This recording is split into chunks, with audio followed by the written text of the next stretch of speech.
Bien, vamos a ver el concepto de funciones aplicado al juego que vimos previamente del ahorcado. Por supuesto, una versión simplificada. Bien, el juego del ahorcado, ¿en qué consistía? Básicamente, dentro de un ciclo iterativo while teníamos tres partes. Una parte donde leíamos el carácter nuevo que ingresaba el usuario y lo íbamos agregando a una lista en caso de que ese carácter forme parte de la palabra secreta por adivinar. Esa era la primera parte. La segunda parte consistía en ir formando una palabra a partir de estos caracteres acertados, y si el carácter ingresado no era acertado, lo íbamos reemplazando con un guión bajo. Posteriormente, la última parte consistía en determinar cuándo finalizaba el juego. Si la palabra que se había formado era igual a la palabra secreta, entonces finalizaba el juego. Y el otro punto de finalización consistía cuando la cantidad de intentos del usuario alcanzaba una máxima cantidad de intentos que lo habíamos determinado previamente. Rápidamente, viendo cómo funciona el juego, nos muestra la cantidad de letras por adivinar. Vamos ingresando las letras, perdón. Así se va formando. Y en ese caso formamos la palabra correspondiente, entonces se gana. Si lo ejecutamos nuevamente y bueno, vamos ingresando letras que no corresponden, cuando llega a esa cantidad de intentos nos muestra el mensaje que perdimos. Bien, lo que vamos a hacer es esta segunda parte del programa, que consistía en formar la palabra, la vamos a llevar a una función. Inicialmente lo vamos a hacer aquí en el mismo programa. Vamos a crear una función que se llame formar palabra,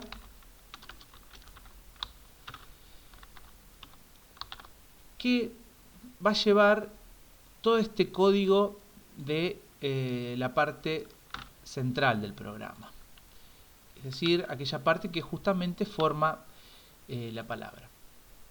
Vamos a ver en ese código qué es lo que efectivamente necesitamos de nuestro programa para enviárselo desde el programa principal hacia la función.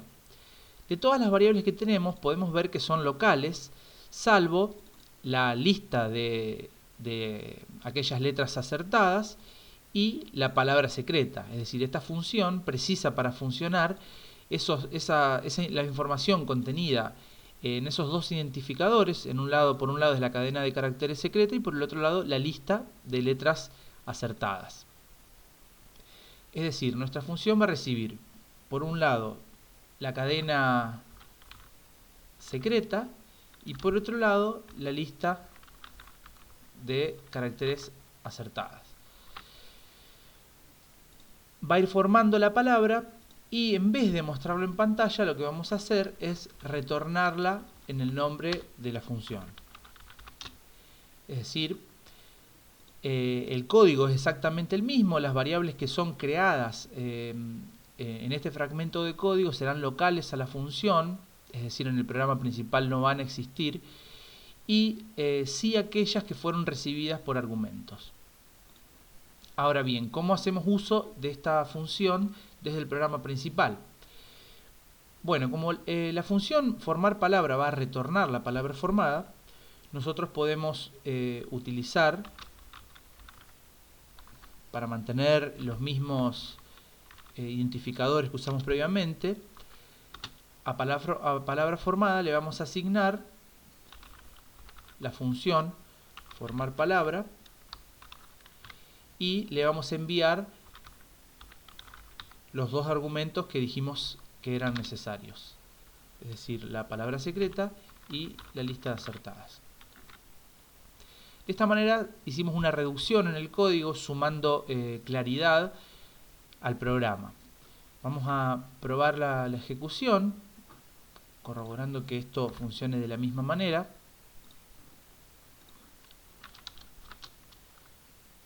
Ahí estamos viendo que no está funcionando de la misma manera, porque lo que no hicimos fue imprimirla. Claro, acá lo que nos falta es, una vez que llamamos a la función formar palabra, nos faltó hacer el print de esta palabra formada. Es decir, nuestra función no muestra nada en pantalla ni lee nada del teclado. Simplemente hace la concatenación que corresponde, hace el cálculo y lo retorna en su nombre. Es por esto que la podemos asignar a esta variable aquí. Finalmente nos queda mostrarla. Entonces ahora sí, vemos que tenemos el mismo comportamiento que anteriormente al desarrollo de la función. Pero bueno, carecería de sentido utilizar funciones que siempre estén en el mismo programa. Entonces, una de las cuestiones que en el apunte explicamos es que podemos tener un módulo en donde se almacenen estas funciones. En este caso, yo creé un archivo ahorcado.py en el que vamos a tener esta función formar palabra. Está guardado, para este caso, en la misma ruta, en el mismo directorio que nuestro programa. Entonces, en este caso, nos queda simplemente hacer importar el ahorcado. Automáticamente va a importar las funciones que estén aquí y finalmente nos va a quedar usarlo de esta manera, ahorcado.formar palabra. Probamos ahora la ejecución de este código y vemos que el funcionamiento es exactamente el mismo, pero hemos ganado en líneas de código y en simplificación, además de la reutilización. Podríamos hacer diferentes versiones del juego y utilizar esa misma función sin tener que reprogramarla. Por último, otra manera de importar, que es lo que vimos en el apunte, podríamos haber hecho, en este caso como tenemos una única función, podríamos hacer from ahorcado import formar palabra. De esta manera evitamos tener que usar esto aquí, simplemente lo utilizamos. Ahí nos avisa en un mensaje que se recargó el módulo, así que